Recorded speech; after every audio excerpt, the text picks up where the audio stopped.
ಏನ್ರಿ ಬಂದಿರೋದಕ್ಕೆ? ಅಲ್ಲ, ಹುಟ್ಟಬಾರ್ದ್ರಿ, ಹುಟ್ಟಬಾರ್ದು. ಮನುಷ್ಯರಾಗಿ ಮಾತ್ರ ಹುಟ್ಟಬಾರ್ದು.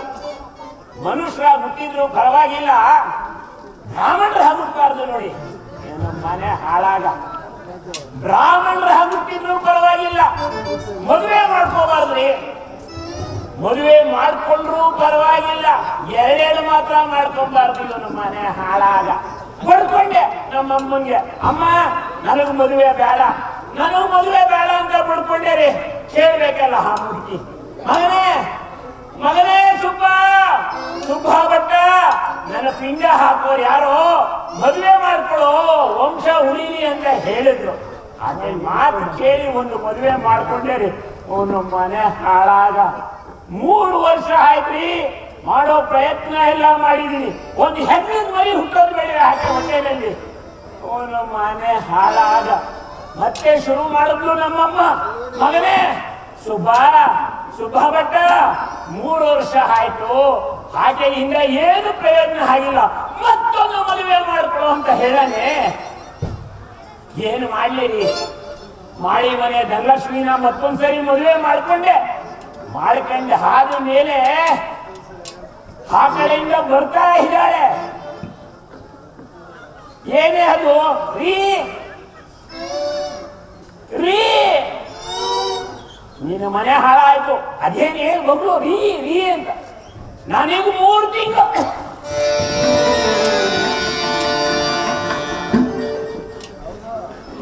ತಿಂಗಳು ಅಂತ ಹೇಳಿದ್ದೆ. ನನಗೆ ಮಹಾ ಆನಂದ ಆಗೋಯ್ತು. ಆಕೆ ಹತ್ರ ಹೋಗ್ತಾ ಇದ್ದೀನಿ, ಈ ವಿಷಯ ಹೇಳೋಣ ಅಂತ. ಆ ಕಡೆಯಿಂದ ರೀ, ನೀನು ಮನೆ ಹಾಳಾಯ್ತು, ಆ ಕಡೆ ನೋಡಿ ಈ ಕಡೆ ನೋಡಿ, ಏನೇ ನಿಂದು ತೊಂದರೆ, ನನಗೆ 3 ತಿಂಗಳು. ಹೀಗೆ ಆಕೆಗೆ 3 ತಿಂಗಳು, ಹೀಗೆ 3 ತಿಂಗಳು, 6 ತಿಂಗಳು, 3 ತಿಂಗಳು, 9 ತಿಂಗಳು, ಹಾಗೆ ಒಟ್ಟು 6 ವರ್ಷಕ್ಕೆ 32 ಮಕ್ಕಳು ರೀ. ದೇವ್ರ ಕಲಿಮಿತ್ತ ನೋಡಿ, ಅಲ್ಲೊಂದು ಕೂತಿದೆ, ಒಂದೇ ಸಮ ಮಕ ನೋಡ್ಕೊಂಡು ಸಿದ್ಧಗಂಗಾ ಮಠದಲ್ಲಿ ಬಿಟ್ಟು ಬಂದಿದ್ದೀನಿ. ಮಲ್ಕನ್ನು ಜಾತ್ರೆದಲ್ಲಿ ಬಂದವ ಅಪ್ಪ ಅಪ್ಪ ಅಂತ. ಯಾವ ಸಿಕ್ಕಿದ್ದೀನೋ ಗೊತ್ತಿಲ್ಲ, ಯಾವ ಬಂದ ಅಪ್ಪ ಅಂತ ಹೊತ್ತಿಗೆ ಅಂತೀನಿ. ಇವನು ಮನೆ ಹಾಳಾಯ್ತು. ನನ್ನ ಶಿಷ್ಯ ಶುಭ ಕಾರ್ಯಕ್ಕೆ ಕರ್ಕೊಂಡು ಹೋಗೋಣ ಅಂತ ಯೋಚನೆ ಮಾಡ್ಕೊಂಡು ಬಂದು ಇಲ್ಲಿ ಕಾಯ್ತಾ ಇದ್ದೀನಿ. ಎಲ್ಲಿ ಹಾಳಾಗಿ ಹೋಗಿದ್ದಾನ ಅವನು? ಇರ್ಲಿ, ಅವನ ಮನೆ ಹತ್ರ ಹೋಗಿ ನೋಡ್ಕೊಂಡು ಬರ್ತೀನಿ.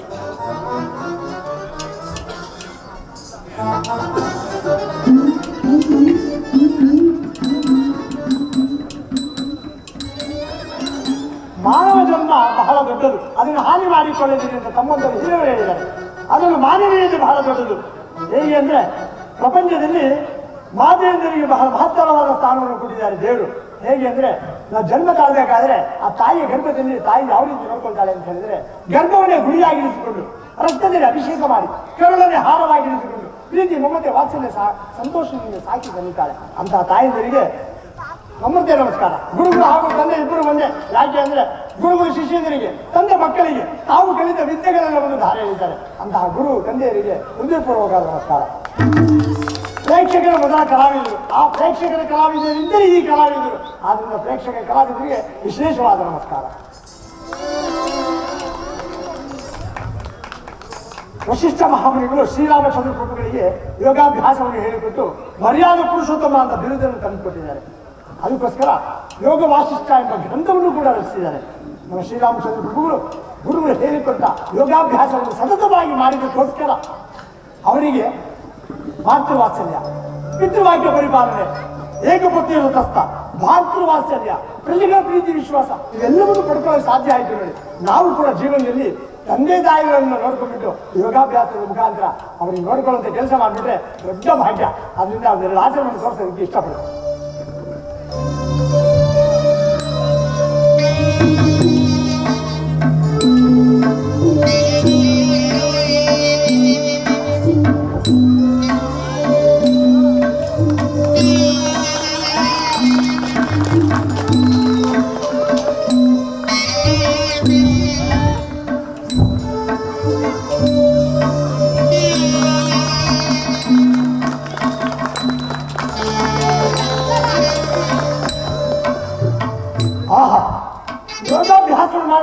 ಶರೀರದ ನರನಾಡಿಗಳ ಎಚ್ಚೆತ್ಕೊಂಡ್ಬಿಡುತ್ತೆ. ತಾವು ಕೂಡ ಕುಂತಿನ ಜಾಗದಲ್ಲಿ ಯೋಗಾಭ್ಯಾಸ ಮಾಡಬಹುದು. ಹೇಗೆ ಅಂದ್ರೆ ಮನುಷ್ಯನಲ್ಲಿ 72,000 ನರನಾಡಿಗಳು ಓಡಾಡ್ತಾ ಇರುತ್ತೆ. ಅದು ಹೆಚ್ಚಾಗಿ ಇಲ್ಲಿಂದ ಪ್ರಾರಂಭ ಆಗುತ್ತೆ.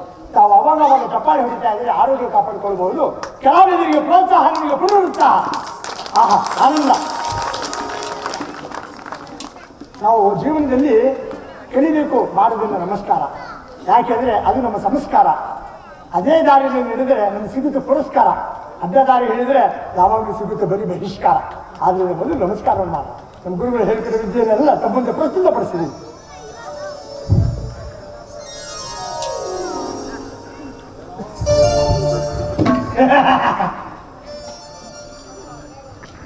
ಎಲ್ಲ ಹಾಳಾಗೋಗಿದ್ದ ಮುಂದೆ ಮಗನೇ, ಎಲ್ಲ ಹಾಳಾಗೋಗಿದೆ. ಕಾಯ್ದು ಸಾಕಾಗೋಯ್ತು. ನಿಮ್ ಮನೆ ಹತ್ರ ಹೋಗಿದೆ ಕಣೋ.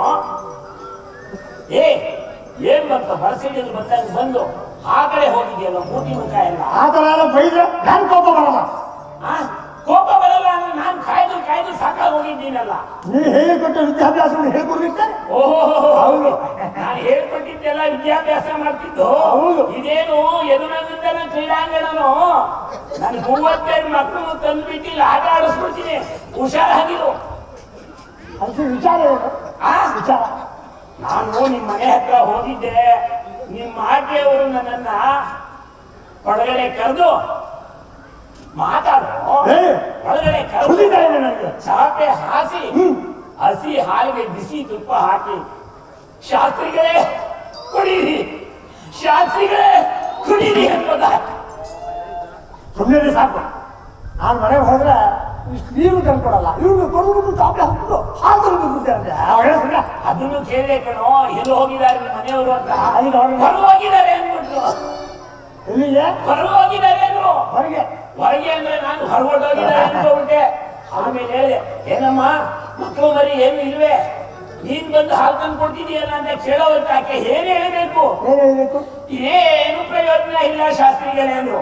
ಅಲ್ಲಮ್ಮ, ನಿನ್ ಪಾಲಿಗೆ ನಾನು ಸತ್ತೋಗಿದ್ದೀನಿ, ನಿಮ್ಮ ಯಜಮಾನರಿಗೆ ಹೇಳು ಕರ್ಕೊಂಡು ಬಾ. ಅದೇ ನಮ್ಮ ಮನೆ ಹತ್ರ ಬಂದ್ರೆ ಹಳ್ಳಿ ಮರ ಇದೆಯಲ್ಲ, ಹಳ್ಳಿ ಮರ, ಅಲ್ಲಿ ತಣ್ಣೀರು ಸ್ನಾನ ಮಾಡ್ಕೊಂಡು ಬಂದ್ರೆ ಬೆಳಗಿನ ಜಾವ ಟೈಮಲ್ಲಿ ಕ್ಷಮಿಸಿ ತಣ್ಣೀರು ಸ್ನಾನ ಮಾಡ್ಕೊಂಡು ಬಂದು ಹಳ್ಳಿ ಮರ ಸುತ್ತಿದ್ರೆ ನಾನು ಪಂಚಾಯತ್ ಮಕ್ಳು ಆದ್ರೂ ಆಗ್ಬೋದು ಅಂದ್ಬಿಟ್ಟೆ. ಸುಮ್ಮನೆ ಸಾಕು. ಅದಕ್ಕೆ ಸುತ್ತಬೇಕಂತ ಒಂದು ತಗೊಳ್ಬಿಟ್ಟು ಮಕ್ಕಳು ಅಂತ ಹೇಳಿ. ನನ್ನ ಮಕ್ಕಳು ಆಗಿಲ್ಲ ಚಿಂತೆ ಇಲ್ಲ. ಆಕೆಗೆ ನಾನೇ ಮಗು ಆಗಿರ್ತೀನಿ, ನನಗೆ ಆಕೆಗೆ ಮಗು ಆಗಿರ್ತಾರೆ, ಅಷ್ಟೇ ಸಾಕು.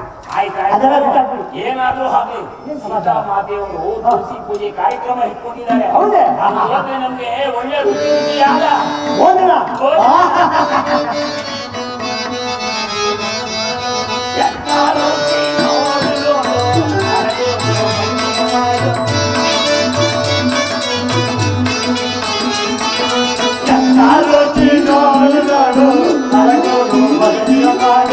ಹಲಗೂರು ಭಜನೆ ಮಾಡು, ಹರಿಯ ದಾನವ ಮಾಡು,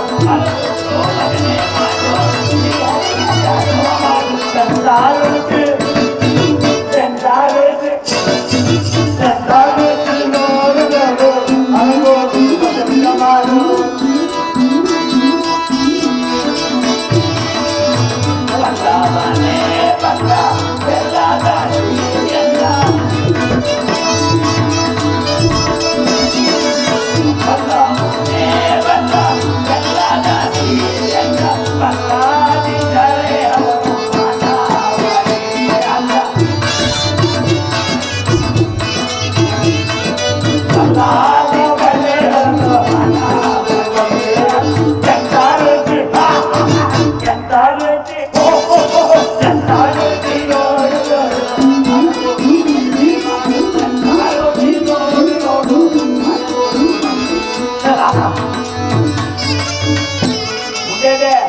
ನಾನು ಹಿರೀಗ, ನಾನು ಹೇಳಿದ ಹಾಗೆ ಕೇಳಬೇಕು.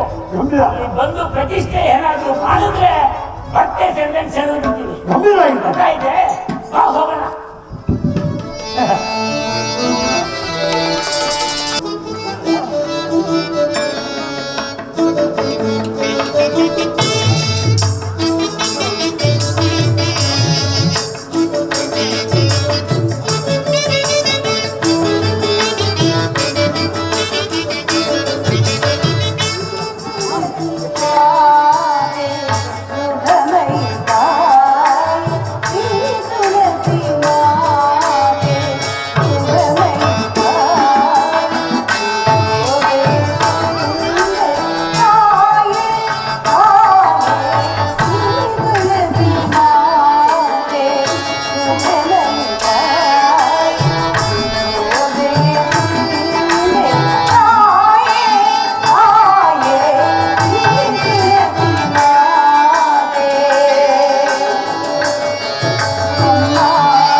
ಈ ದಿನ ನನ್ನ ಸ್ವಾಮಿಗೆ ಪಟ್ಟಾಭಿಷೇಕ ಮಹೋತ್ಸವ. ಈ ಶುಭ ಸಮಯದಲ್ಲಿ ನಮ್ಮೆಲ್ಲರನ್ನ ಹರಿಸುತ್ತಾಯಿ ಎಂತಹ ಹರುಷದ ಸುದಿನವು. ಮಹಾನವೋತ್ತಮರಿಗೆ ದಾನ ಧರ್ಮವನ್ನು ಮಾಡಿ ಅವರ ಕೃಪಾಶೀರ್ವಾದವನ್ನು ಪಡೆದು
ಸರ್ವಸಿದ್ಧಿ ಆರೋಗ್ಯ ಪ್ರಾಪ್ತಿರಸ್ತು.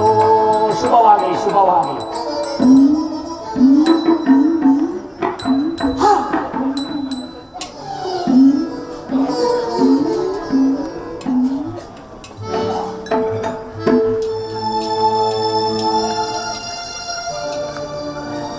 ಈ ದಿನ ಜಾನಕಿಯು ನನ್ನ ಪಟ್ಟಾಭಿಷೇಕವೆಂದು ತಿಳಿದು ಅನೇಕ ಬ್ರಾಹ್ಮಣೋತ್ತಮರಿಗೆ ದಾನ ಧರ್ಮಗಳನ್ನು ಮಾಡುತ್ತೇನೆ. ನಾನು ವನವಾಸಕ್ಕೆ ಹೋಗುವ ವಿಚಾರವನ್ನು ಈಕೆಗೆ ಹೇಗೆ ತಿಳಿಸಿದರು? ಸೀತಾ ಸೀತಾ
ಕುಂತಲ ವಿಶಾಲ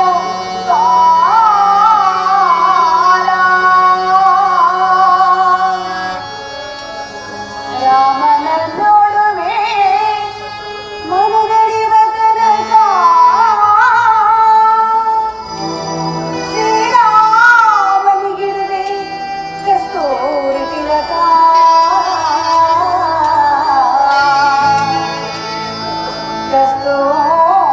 ಕಸ್ತೂರಿ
ಕಂಗೊಳಿಸಬೇಕಾಗಿದ್ದ ಈ ನಿಮ್ಮ ಮುಖಗಳು ಅದೇಕೆ ಪ್ರಭು ಈ ರೀತಿ ಕಾಂತಿ ಹೀನವಾಗಿರಲಿಲ್ಲ.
ದಿನ ನನ್ನ ಪಟ್ಟಾಭಿಷೇಕವು ನಡೆಯುವುದಿಲ್ಲ.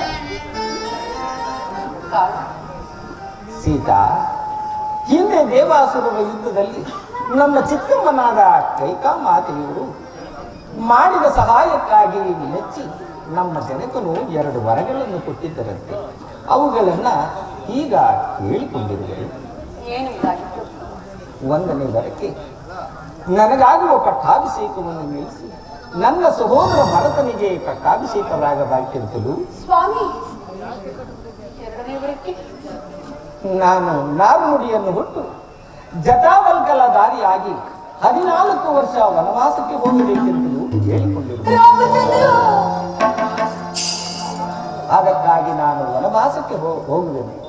ನೀನು ನಿನ್ನ ತವರು ಮನೆಗೆ ಹೋಗಿ ಮಾತಾಪಿತೃಗಳ ಸೇವೆಯಲ್ಲಿ ನಿರತರಾಗಿ, ಇಲ್ಲದೆ ಹೋದರೆ ಇಲ್ಲಿಯೇ ಇದ್ದುಕೊಂಡು ಅತ್ತೆ ಮಾವಂದಿರ ಸೇವೆಯಲ್ಲಾದರೂ ನಿರತರಾಗಿ ನೀನು ಸುಖವಾಗಿರು. ನಾನು ವನವಾಸವನ್ನು ಮುಗಿಸಿಕೊಂಡು ಬಂದು ಬಿಡುತ್ತೇನೆ.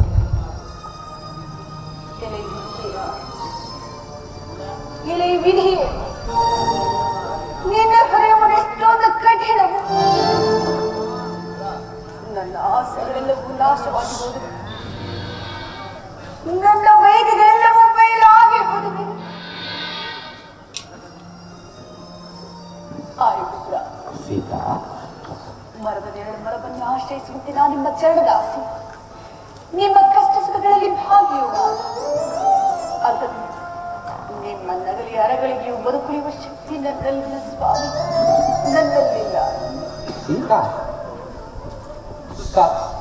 ಆದ ಕಾರಣ ನನ್ನನ್ನು ನಿಮ್ಮ ಸಂಗಡ ಕರೆದುಕೊಂಡು ಹೊರಡಿಕೊಂಡು ಸೀತಾ, ಕಾಡು ಮೃಗಗಳಿಂದಲೂ ಕ್ರೂರ ರಾಕ್ಷಸರಿಂದಲೂ ಕೂಡಿರುವ ಆ ಘೋರಾರಣ್ಯದಲ್ಲಿ ವಾಸ ಮಾಡುವುದು ಬಹಳ ಕಷ್ಟಕರ. ಸುಮಕೋಮಲೆಯಾದ ನಿನಗೆ ಅರಮನೆ ವಾಸವೇ ಹೊರತು ಅರಣ್ಯ ವಾಸವಲ್ಲ. ಆದ್ದರಿಂದ ನನ್ನ ಮಾತನ್ನು ಕೇಳಿ ನೀನು ಸುಖವಾಗಿರು. ನಾನು ಅರಣ್ಯ ವಾಸವನ್ನು ಮುಗಿಸಿಕೊಂಡು ಬಂದು ಬಿಡುತ್ತೇನೆ. ನೀವಿಲ್ಲದ ಅರಮನೆಯಲ್ಲಿ ವಾಸಿಸಲು ನನಗೆ ಇಷ್ಟವಿಲ್ಲ. ನೀವಿಲ್ಲದ ಈ ಅರಮನೆ ನನಗೆ ಅರಣ್ಯ ವಾಸಕ್ಕಿಂತಲೂ ಕೈ ಕೇಳುವ. ನಿಮ್ಮ ಸಂಗಡ ನಾಗೈಯುವ ಅರಣ್ಯ ವಾಸ ಅರಮನೆಯ ವಾಸಕ್ಕಿಂತಲೂ ಸುಖದಾಯಕವಾಗ. ದಯಮಾಡಿ ನನ್ನನ್ನು ನಿಮ್ಮ ಸಂಗಡ ಕರೆದುಕೊಂಡು ಹೊರಡಿಟ್ಟು, ಇಲ್ಲವಾದರೆ ಖಂಡಿತವಾಗಿ ನಾನು ಪ್ರಾಣತ್ಯಾಗ ಮಾಡಿದ್ದೇನೆ. ಜಾನಕಿಯು ನನ್ನನ್ನು ಬಿಟ್ಟಿಲ್ಲದೆ ಈ ರೀತಿ ಮಾತನಾಡುತ್ತಿರುವುದು ಇರಲಿ, ದೈವ ಇಚ್ಛೆ. ಸೀತಾ, ಸೀತಾ, ನಡೆ, ಜನಕನಲ್ಲಿಗೆ ಹೋಗಿ ಅವರ ದರ್ಶನ ಆಶೀರ್ವಾದವನ್ನು ಪಡೆದುಕೊಂಡು ಹೋಗೋಣ.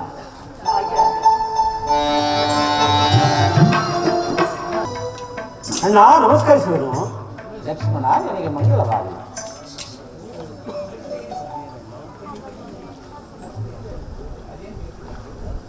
ಅಣ್ಣ, ಇದೇನು ನಿಮ್ಮ ಪಟ್ಟಾಭಿಷೇಕವೆಂದು ಇಡೀ ಅಯೋಧ್ಯೆ ಸಾಮ್ರಾಜ್ಯವೇ ಸಂತೋಷ ಸಂಭ್ರಮಗಳಿಂದ ಕೂಡಿರುವಾಗ ನಿಮ್ಮ ಮುಖಕಮಲವು ಈ ರೀತಿ ಕಾಂತಿಹೀನವಾಗಿರಲು ಕಾರಣವೇನು? ಹೇಳಣ್ಣ, ನಿಮ್ಮ ಮನವನ್ನು ನೋಯಿಸಿದ ಘಾತಕನಾರು ಹೇಳು.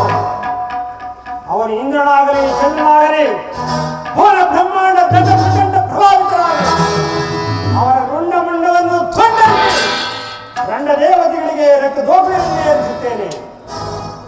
ಯಕ್ಷ ರಾಕ್ಷಸ ಗಾನ ಗಂಧರ್ವ ಸಿದ್ಧ ಸಾಧ್ಯ ವಿದ್ಯಾಧರರ ಅಡ್ಡ ಬಂದರು ಅವರ ಎದೆಮೆಟ್ಟಿ ನಡೆಯುತ್ತೇನೆ.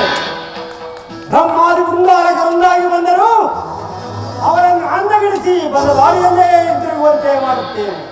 ಹೇಳ, ನಿಮ್ಮ ಮನವನ್ನು ನೋಯಿಸಿದ ಘಾತಕನಾರು ಹೇಳು. ಮತ್ತೇನೂ ಇಲ್ಲ. ಕಷ್ಟಕರವಾದ ರಾಜ್ಯ ನಮ್ಮ ಚಿಕ್ಕಮ್ಮನಾದ ಕೈಕಾ ಮಾತೆಯವರು ಕಷ್ಟಕರವಾದ ರಾಜ್ಯಭಾರವನ್ನು ತಪ್ಪಿಸಿ ಸುಖಕರವಾದ ವನವಾಸವನ್ನು ನೇಮಿಸಿರುವರು. ಅಣ್ಣ, ಏನು ಹೇಳಿದೆ? ಭರತನಿಗೆ ಪಟ್ಟಾಭಿಷೇಕ, ನನಗೆ 14 ವರ್ಷ ವನವಾಸ.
ಬಯಕೆಯ ಮೋಹನದ ವಿಷವು ತಲೆಗೇರಿ ಮುಂದಾಲೋಚನೆ ಇಲ್ಲದೆ ವಾಗ್ದಾನ ಮಾಡಿದ ಆ ವೃದ್ಧ ತಂದೆಯ ಮಾತನ್ನು ಅಂಜನೇ ಕೊಡಲು ನಿನಗೆ ಒಲಿದು ಬಂದಿರುವ ರಾಜ್ಯಲಕ್ಷ್ಮಿಯನ್ನು ತಿರಸ್ಕರಿಸಿ ಕಾಡಿಗೆ ಹೋಗುವುದು ಯಾವ ನ್ಯಾಯ?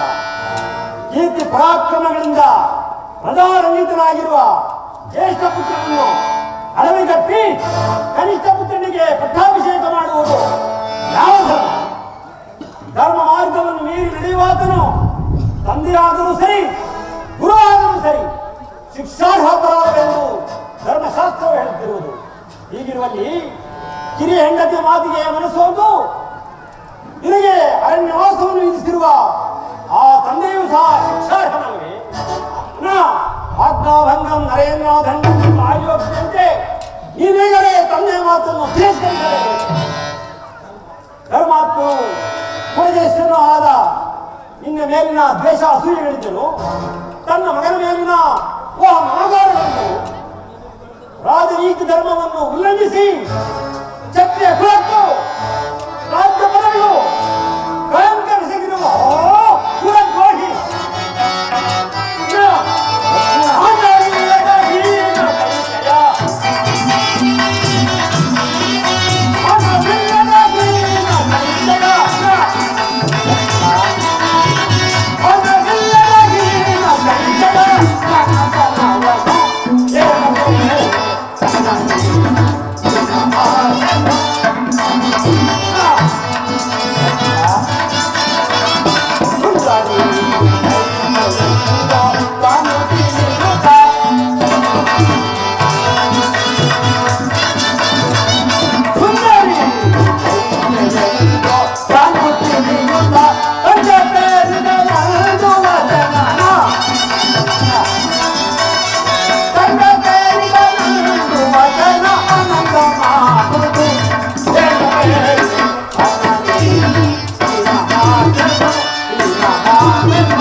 ಅಣ್ಣ, ನೀವಿರುವಾಗಲೇ ಈ ರಾಜ್ಯವನ್ನು ಮತ್ತೊಬ್ಬರು ಆಳುವುದೆಂದರೆ ಇದಕ್ಕೇನಾದರೂ ಭರತನ ಪ್ರತಿಭಟಿಸುವುದಾದರೆ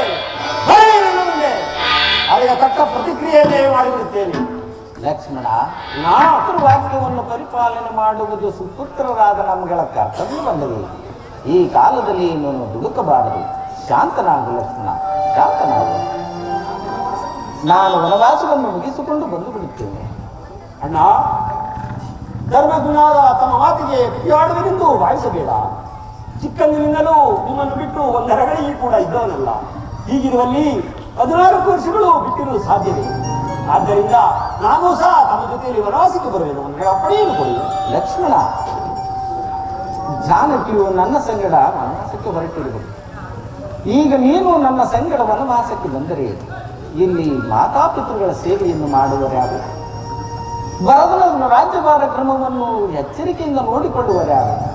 ಅಣ್ಣ, ಮಾತಾಪಿತೃಗಳ ಸೇವೆ ಮಾಡಲು ಭರತ ಶತ್ರುಘ್ನರಿಲ್ಲವೇ? ಭರತನ ರಾಜ್ಯಭಾರ ಕ್ರಮವನ್ನು ನೋಡಿಕೊಳ್ಳಲು ದುಷ್ಟ ಕೈಕೆ ಇಲ್ಲವೇ? ಸೀತಾರಾಮರ ಸೇವೆಯನ್ನು ಮಾಡಿಕೊಂಡಿರಲು ನನಗೆ ಅನುಜ್ಞೆಯನ್ನು ಕೊಡಿ. ಲಕ್ಷ್ಮಣ, ಅಣ್ಣ, ದೈವ ಇಚ್ಛೆ ನಡೆ. ಜನಕನಲ್ಲಿಗೆ ಹೋಗಿ ಅವರ ದರ್ಶನ ಆಶೀರ್ವಾದವನ್ನು ಪಡೆದುಕೊಂಡು ಹೋಗೋಣ. ಆಯೋಗಿ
ನನ್ನ ರಾಮಚಂದ್ರನನ್ನು ವನವಾಸಕ್ಕೆ ಕಳುಹಿಸಿ ನಾ ಹೇಗೆ ಜೀವಿಸಲಿ ಕೈಕ? ಬೇಕಾದರೆ ಈ ನನ್ನ ಸಾಮ್ರಾಜ್ಯವೆಲ್ಲವನ್ನು ಭರತನಿಗೆ ಬಿಟ್ಟು ಕೊಡುತ್ತೇನೆ. ಕಿರಿಯ ಹೆಂಡತಿಯ ಮೋಹಕ್ಕೆ ಸಿಕ್ಕಿದ ಮುಪ್ಪು ದೊರೆಯು ತನ್ನ ಹಿರಿಯ ಮಗನಲ್ಲಿ ಕಾಡಿಗಟ್ಟಿದ ನಮ್ಮ ಅಪಕೀರ್ತಿಯನ್ನು ನನ್ನ ತಲೆಯ ಮೇಲೆ ವಹಿಸಬೇಡ ಕೈಕ, ವಹಿಸಬೇಡ.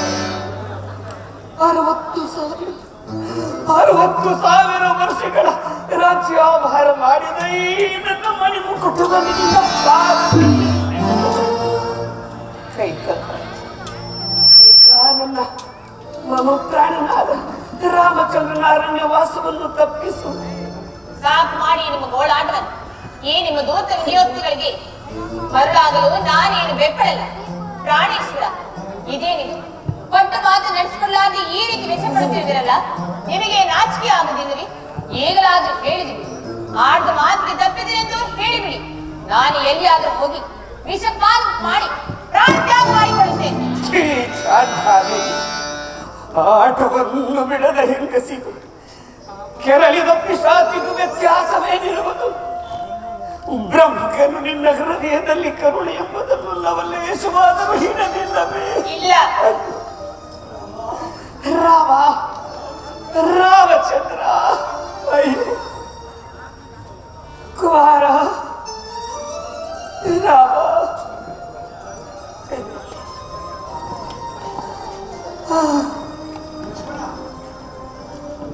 ಜನಕ, ನಾವಿನ್ನು ವನವಾಸಕ್ಕೆ ಹೊರಟಿರುವೆನು. ಈ ವಿಚಾರವನ್ನು ಜಾನಕಿಗೂ ಸಹೋದರ ಲಕ್ಷ್ಮಣನಿಗೂ ತಿಳಿಸಲು ಅವರೂ ಕೂಡ ನನ್ನನ್ನೇ ಅನುವರ್ತಿಸಿರುವರು. ಇದಕ್ಕೆ ತಮ್ಮ ಅನುಜ್ಞೆಯಾದರೆ ನಾವಿನ್ನು ಹೊರಡುತ್ತೇವೆ. ತಗೊಳ್ಳೋ, ನಾನು ಮಾತಾಡಲ್ಲ. ನಿರ್ಭಾಗ್ಯನಾದ ರಾಮಚಂದ್ರ, ಜನಕ, ನಿರ್ಭಾಗ್ಯನಾದ ನಾನು ನಿಮ್ಮನ್ನು ಆಶೀರ್ವದಿಸಲೇ. ರಾಮಚಂದ್ರ, ಜನಕ, ನೀನು ಸಿಂಹಾಸನವನ್ನೇರಲು ನಿಶ್ಚಯವಾಗಿದ್ದ ಲಗ್ನವು ವಿಘ್ನವಾಗಿ ಕಾಡು ಮೃಗಗಳ ವಾಸಸ್ಥಾನವಾದ ಅರಣ್ಯವನ್ನು ಪ್ರವೇಶಿಸುವಂತಾಯಿತೆ. ತ್ರಿಕಾಲ ಜ್ಞಾನಿಗಳಾದ ವಸಿಷ್ಠ ಮಹರ್ಷಿಗಳು ಕಟ್ಟಿದ ಕಂಕಣವು ಕಾಡಿನಲ್ಲಿ ಕಂದಾಮೂಲ ಫಲಗಳನ್ನು ತಿಂದು ಜೀವಿಸುವಂತಾಯಿತೆ. ರಾಮ, ಜೀವಿಸುವಂತಾಯಿತೆ. ಜನಕ, ನಾನು ಸಹ ನನ್ನ ಜೊತೆ ಅರಣ್ಯವಾಸಕ್ಕೆ ಹೊರಟಿರುವೆನು. ನನಗೆ ಅಪ್ಪಣೆಯನ್ನು ಕೊಡಿ. ಲಕ್ಷ್ಮಣ, ಜನಕ, ಸಕಲ ಗುಣ ಲಕ್ಷಣ ಅಣ್ಣನ ಮಾತಿಗಾಗಿ ಈ ರಾಜ್ಯ ವೈಭೋಗವನ್ನು ಕರುಣೆಯಾದ ಪತ್ನಿಯನ್ನು ಅಗಲಿ ಅಣ್ಣನ ಸೇವೆಗಾಗಿ ಹೊರಟಿರುವ ಈ ನಿಮ್ಮ ಸ್ಥಿರ ಸಂಕಲ್ಪನು ಶ್ಲಾಘನೀಯವೇ ಸರಿ, ಶ್ಲಾಘನೀಯ. ಜನಕ, ಸಮಾಧಾನದಲ್ಲಿ.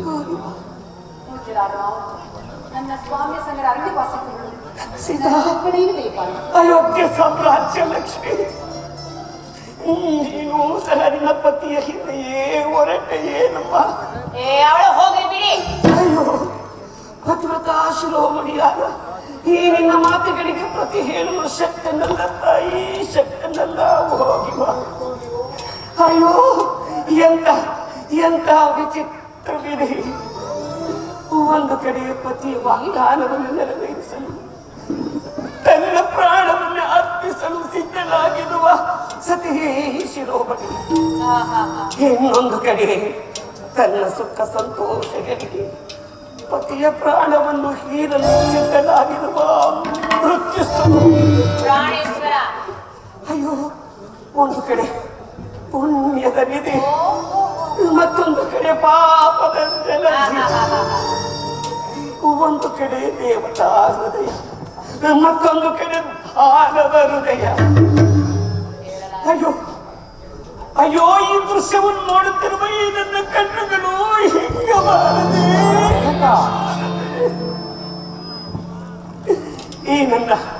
ಈ ನನ್ನ ಜೀವರ್ತ್ನೆಗಳಿಂದಲೇ ನಾನು ಹೇಗೆ ಜೀವಿಸಲಿ, ಹೇಗೆ ಜೀವಿಸಲಿ?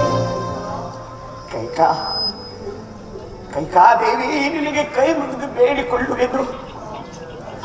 ರಾಮಚಂದ್ರನ ಅರಣ್ಯವಾಸವನ್ನು ತಪ್ಪಿಸಿ ನಿನ್ನ ಮಾಂಗಲ್ಯ ಸೌಭಾಗ್ಯವನ್ನು ಕಾಪಾಡಿಕೊ. ಕೈಕಾನಾಥರಂತೆ ಅಡಂಬಾಲಾಗುತ್ತಿರುವ ಈ ನನ್ನ ಮುದ್ದು ಮಕ್ಕಳನ್ನು ಕುಲವಧುವನ್ನು ವಿಪತ್ತಿನಿಂದ ತಪ್ಪಿಸಿ ನೀನು ಕೀರ್ತಿವಂತಳಾಗು. ತನ್ನ ಅಣ್ಣನೇ ಸರ್ವಸ್ವ ಎಂದು ನಂಬಿರುವ ಭಕ್ತನು ಕೂಡ ನಿನ್ನ ಮಾತುಗಳನ್ನು ಅನುಮೋದಿಸುವುದಿಲ್ಲ. ಬೇಕಾದರೆ ಮತ್ತಾವ ವರಗಳನ್ನಾದರೂ ಕೇಳಿಕೋ, ಸಂತೋಷವಾಗಿ ನಡೆಸಿಕೊ. ನನಗೆ ಯಾವ ವರಗಳು ಬೇಕಾಗಿಲ್ಲ. ಅಯ್ಯೋ ಈಗ ಕೊಟ್ಟರು ವರಗಳು ನಡೆಸಿಕೊಟ್ಟರೆ ಸಾಕಾಗಿರುವುದು. ಅಯ್ಯೋ ವಿಷಮರು ನೀಡವಳಿ ನಾನೇ ಕಠಿಣ ಮನಸ್ಕಲಿ ನಿನ್ನ ಕಾಲಿಗೆ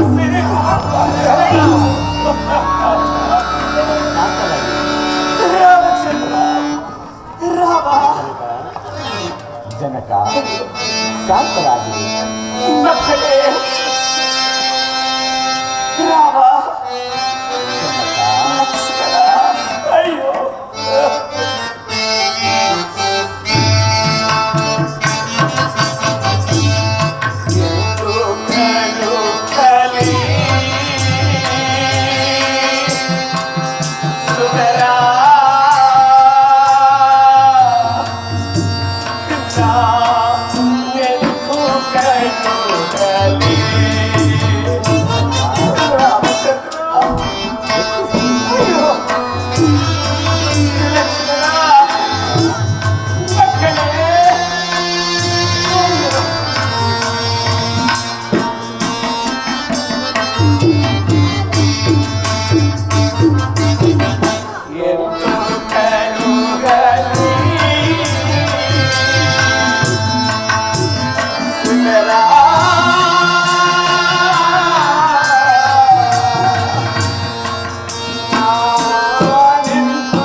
ನಿಷ್ಕರುಣಿಗೆ ಈ ಮಾರಿಸಲು ಏನು ಮೋಸ ಮಾಡಿದೆ, ಏನು ಮೋಸ ಮಾಡಿದೆ.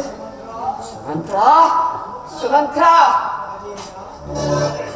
ಸುಮಂತ್ರ, ರಾಮಚಂದ್ರನ ವನವಾಸಕ್ಕೆ ರಥಾಶ್ವಗಳನ್ನು ಬೇಕಾದ ಸಾಮಗ್ರಿಗಳನ್ನು ಕಳುಹಿಸಿಕೊಂಡು ಇವರು ಅರಮನೆಯಲ್ಲಿ ಹೇಗೆ ಸುಖವಾಗಿ ಬದುಕಿದ್ದರೋ ಅರಣ್ಯದಲ್ಲಿಯೂ ಕೂಡ ಹಾಗೆ ಚೆನ್ನಾಗಿ ಬಾಳಲಿ.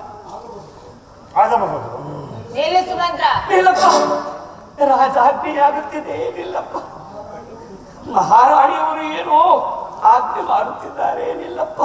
ಏನು ಏನು ಹೇಳಿದಿರಿ? ಶ್ರೀರಾಮಚಂದ್ರ ಹಿಂದೆ ಸಕಲ ಐಶ್ವರ್ಯವು ಹೋಗಿಬಿಟ್ಟರೆ ಕೆನೆ ತೆಗೆದ ಹಾಲಿನಂತಿರುವ ಈ ನಿಸ್ಸಾರವಾದ ರಾಜ್ಯವನ್ನು ನನ್ನ ಮಗನಾದ ಭರತನ ಆಳ್ಬೇಕು. ಅದೇನಿಗೂ ಸಾಧ್ಯವಿಲ್ಲ. ರಾಮಚಂದ್ರ, ವನವಾಸಕ್ಕೆ ಹೋಗುತ್ತಿರುವ ನಿನಗೇಕೆ ಬೇಕು ಈ ವಸ್ತ್ರಾಭರಣಗಳು? ನಾನು ಕೊಡುವ ನಾರುಗಳನ್ನು ಧರಿಸಿಕೊಂಡು ವನವಾಸಕ್ಕೆ ಹೊರಡಲು ಸಿದ್ಧನಾಗು. ಅಮ್ಮ, ಆಗಬಹುದು. ವನವಾಸಕ್ಕೆ ಹೊರಟಿರುವ ನಮಗೆ ಇವೆಲ್ಲವೂ ಅನವಶ್ಯಕ. ನಮಗೆ ಜನಕ ಮತ್ತು ನಿಮ್ಗಳ ಆಶೀರ್ವಾದವೇ ಬೇಕಾಗಿರುವುದು. ಎಲ್ಲಿ ಆ ನಾಲ್ಕುಡಿಯನ್ನು ಕೊಡಿ. ಲಕ್ಷ್ಮಣ, ನೀನು ಸಹ ನಿಮ್ಮ ಅಣ್ಣನ ಹಿಂಬಾಲಿಸಿರುವೆ, ತೆಗೆದುಕೋ. ಇದಕ್ಕೇನು ಕಮ್ಮಿ ಇಲ್ಲ. ಸೀತಾ, ನಾರಮುಡಿಯನ್ನು ಯಾರಿಗೆ ಕೊಡುವೆ? ರಾಮಚಂದ್ರನವರಿಗೆ ನಾರಮುಡಿಯನ್ನು ಕೊಡೋದಲ್ಲದೆ ಸೀತಾದೇವಿಯು ನಾರಮುಡಿಯನ್ನು ಕೊಡುವೆಯ? ಸೀತಾದೇವಿಯು ಧರಿಸಿರುವ ಆಭರಣಗಳು ನಿಮ್ಮ ತಂದೆಯ ಮನೆಯದು ಅಥವಾ ದಶಚಕ್ರವರ್ತಿಯ ಮನೆಯದು? ಜನಕರಾಜನ ಮನೆಯದಲ್ಲದೆ ಮತ್ತಾರ ಹಂಗೇನೂ ಇಲ್ಲ. ಜ್ಞಾನವಿಲ್ಲದ ಹೆಂಗಸೆ, ಸೀತಾದೇವಿಯನ್ನು ಮಾತನಾಡುವ ಯೋಗ್ಯತೆ ನಿನಗಿದೆಯೇ? ಮತಿಹೀನಳೆ, ಬಾಯಿ ಮುಚ್ಚು, ಇಲ್ಲವಾದರೆ ಕ್ಷಮಿಸಿ ಬಿಟ್ಟೇನು. ಎಚ್ಚರ! ನನ್ನ ಸ್ವಾಮಿಯ ನಾರಮಣಿಗಳನ್ನು ಕೊಡುವಾಗ ನನಗೆ ಈ ವಸ್ತ್ರಾಭರಣಗಳಲ್ಲಿ ಮಾದರಿಯ ಸಂತೋಷಕ್ಕೋಸ್ಕರ ಅವರನ್ನು ಧರಿಸಿದೆ. ಅಗತ್ಯಕ್ಕೆ ತಕ್ಕಷ್ಟು ಆಭರಣ ನನಗೆ ಕೊಟ್ಟರೆ ಅಷ್ಟೇ ಸಾಕು. ಅಮ್ಮ, ಕುಡಿಯುವಂತ ಜನಕ, ನಾವಿನ್ನು ವನವಾಸಕ್ಕೆ ಹೊರಡಬೇಕು. ನಮ್ಮನ್ನು ಆಶೀರ್ವದಿಸಿ. ರಾಮಚಂದ್ರ, ಕೊನೆಗೂ ವನವಾಸಕ್ಕೆ ಹೊರಟೇ ಬಿಟ್ಟಿರ ಮಕ್ಕಳೇ, ಹೊರಟೇ ಬಿಟ್ಟಿರ. ಅಯ್ಯೋ ರಾಮಚಂದ್ರ, ಹೀಗೆ ಭಾವಕ್ಕೆ ಮಾರಿ ಆರಂಭಿಸಿಕೊಳ್ಳಬೇಕು. ಲಕ್ಷ್ಮಣ, ನೀನು ಹೀಗೆ ಭಾವಕ್ಕೆ ಮಾರಿ ಆರಂಭಿಸಬೇಕು. ಕುಮಾರ, ಮಕ್ಕಳೇ, ಇದೇ ನಮ್ಮ ನಿಮ್ಮ ಕೊನೆಯ ದರ್ಶನ. ಅಮ್ಮ ಸೀತಾ, ಸುಮಂಗಲಿಯಾಗಿ ಬಾಳಮ್ಮ, ಸುಮಂಗಲಿಯಾಗಿ ಬಾಳ. ಜನಕ, ಈ ವ್ಯಸನವನ್ನು ಬಿಟ್ಟು ಶಾಂತರಾಗಿ ನಾವಿನ್ನು ವನವಾಸಕ್ಕೆ ಹೊರಡಬೇಕು. ಇನ್ನೆಲ್ಲಿಯ ಶಾಂತಿ, ಇನ್ನೆಲ್ಲಿಯ ಸಮಾಧಾನ ರಾಮಚಂದ್ರ, ಇನ್ನೆಲ್ಲಿಯ ಸಮಾಧಾನ.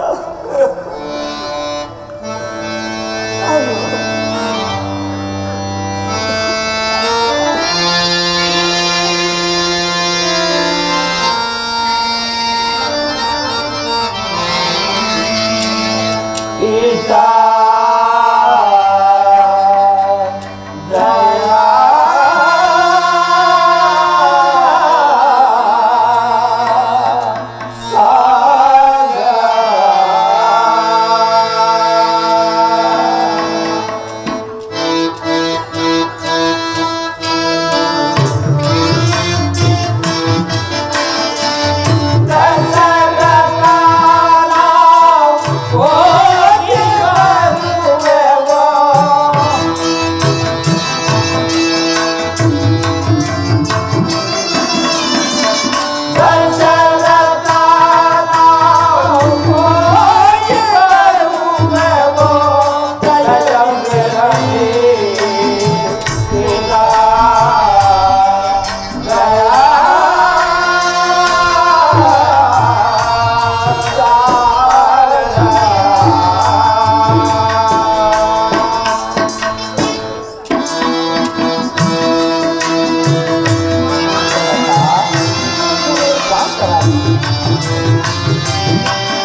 ಭರತನ್ ಕರೆಸಿ ಆತನಿಗೆ ಪಟ್ಟಾಭಿಷೇಕವನ್ನು ಮಾಡೋಣ. ಆದದ್ದಾಗಿ ಹೋಯ್ತು. ಹೇಳಿ ಪ್ರಾಣೇಶ್ವರ.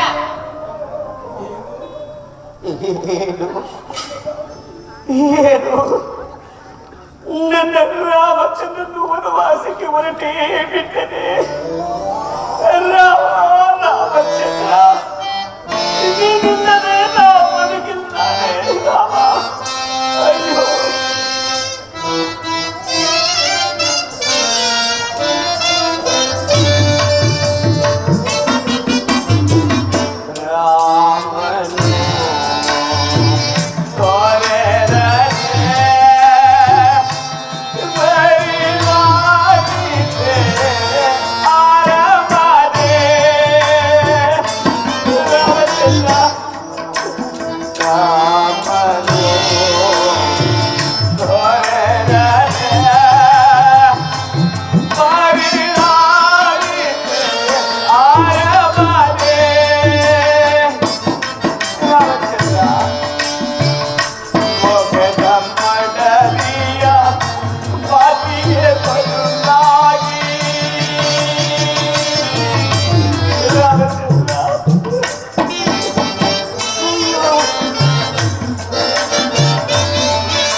ರಾಮ ಕೊನೆಗೂ ವನವಾಸಕ್ಕೆ ಹೊರಟೇ ಹೋದೆಯ ರಾಮ, ಹೊರಟೇ ಹೋದೆಯ.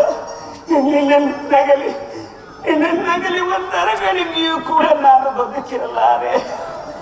ಛೇ ಚಾಂದಾಲಿನಿ, ವಂಶದ ಮೇಲೆ ಕೀರ್ತಿ ಇಲ್ಲ, ಸುಗುಣಾಭಿರಾಮನಾದ ರಾಮಚಂದ್ರನ ಮೇಲೆ ಪ್ರೇಮವಿಲ್ಲ, ಇಲ್ಲವೇ ಇಲ್ಲ. ಭಾಗ್ಯಲಕ್ಷ್ಮಿಯಂತಿರುವ ಸೊಸೆಯ ಮೇಲೆ ಅಭಿಮಾನವಿಲ್ಲ. ದುಃಖದಿಂದ ಮರಣೋನ್ಮುಖನಾಗಿರುವ ಈ ನಿನ್ನ ಪತಿಯ ಪ್ರಾಣವನ್ನು ಉಳಿಸುವ ಇಚ್ಛೆಯ ನನಗಿಲ್ಲ. ಎಷ್ಟು ಗೋಳಾಡುತ್ತಿರುವಿರಿ. ಕೈಕಾ ನಿನ್ನನ್ನು ಮಣಿಹಾರವೆಂದು ಧರಿಸಿದೆ. ಆದರೆ ನೀನು ಪಡಿಯಾಗಿ ಕಚ್ಚಿದೆ. ಕೈಕಾ ಹಾಕು, ಆನಂದದ ಕೇಕೆ ಹಾಕು. ನೋಡಲಿ, ಶಿವನು ಶಿಶುವಾಗಿ ಆಡುತ್ತಿಗನು ಆರ್ಯಾವರ್ತದ ಗರತಿಯ ಕರಕಮಲದಲ್ಲಿ ಜಗವ ರಚಿಸುವೊಬ್ಬಮ್ಮ ತನ್ನ ತಲೆಯನ್ನು ತಾನೇ ಕಳೆದುಕೊಂಡನು ಮಹಾಗರತಿ ಪಾರ್ವತಿಯ ಶಾಪದಿಂದ. ಸಾಲಿಗ್ರಾಮದ ಶಿಲೆಯಾಗಿ ಬಿದ್ದಿಕನು ಮಹಾವಿಷ್ಣು ಮಹಾಗರತಿ ಆರ್ಯಾವರ್ತದ ಗರತಿಯ ಕರಕಮಲದಲ್ಲಿ. ಕೈಕಾ, ನೀನಿಂದು ಈ ಪೃಥ್ವಿಯ ಮೇಲೆ ಚಿಮ್ಮುತ್ತಿರುವೆ ಕತ್ತಲೆಯ ಮಸಿಯನ್ನು.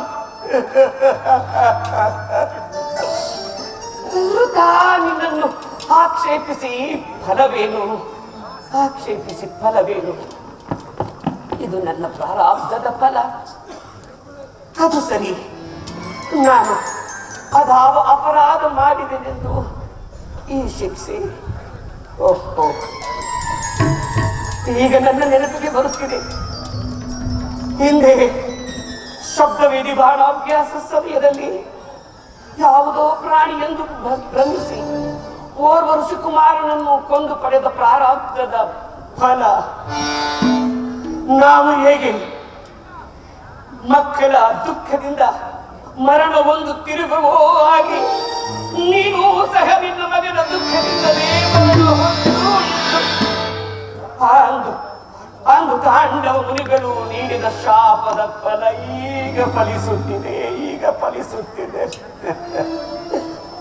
ಆದರೂ ಚಿಂತೆ ಇಲ್ಲ, ನಾನು ಸತ್ಯಭ್ರಷ್ಟನಾಗಲಿಲ್ಲ. ಅದು ನಾನಾಯುಧ ಸಾಕೇತಪುರವೆಂದು ಸ್ಮಶಾನದಂತಾಗಿದೆ. ನನ್ನ ರಾಮನು ಸಿಂಹಾಸನವನ್ನು ಏರಿ ರಾಜ್ಯಭಾರ ಮಾಡುತ್ತಿದ್ದಾರೆ.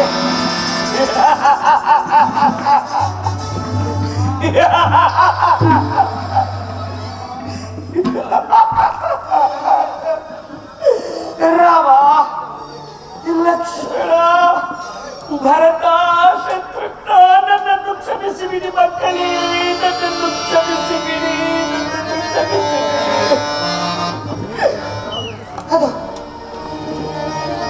ಅದು ದೇವತೆಗಳು ನನ್ನನ್ನು ಕೈ ಬೀಸಿ ಕರೆಯುತ್ತಿದ್ದಾರೆ.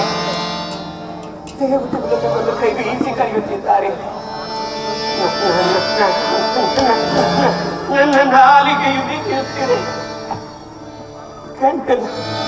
ಗಂಟಲೊಳಗಿದೆ ದಾಹ.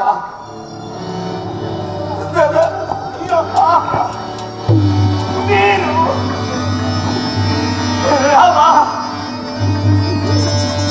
ನೀನು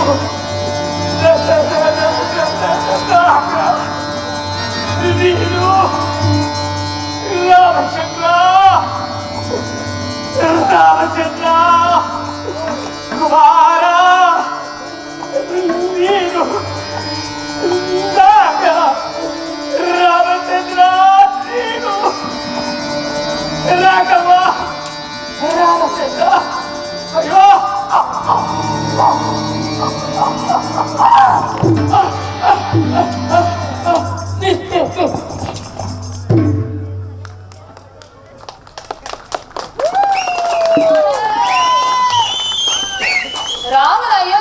ಹೋದರೆ ಇಲ್ಲವೋ ನೋಡಿ ಬರುತ್ತೇನೆ.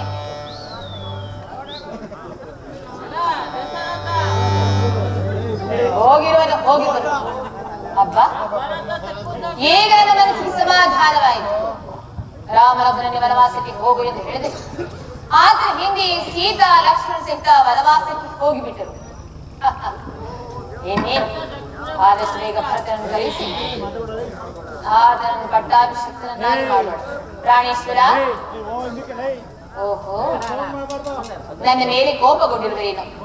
ಸ್ವಾಮಿ, ಆದದ್ದಾಗಿ ಹೋಯಿತು, ಅದೆಲ್ಲವನ್ನು ಮರೆತು ಬಿಡಿ. ಈಗಲೇ ಭರತನನ್ನು ಕರೆಸಿ ಆತನಿಗೆ ಪಟ್ಟಾಭಿಷೇಕವನ್ನು ಮಾಡೋಣ.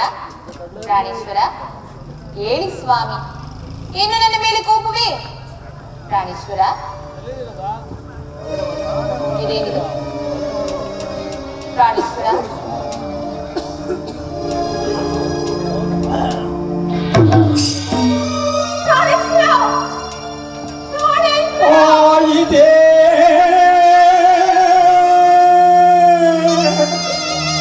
ಅಯೋಧ್ಯ ಸಾಮ್ರಾಜ್ಯ ಬರಿದ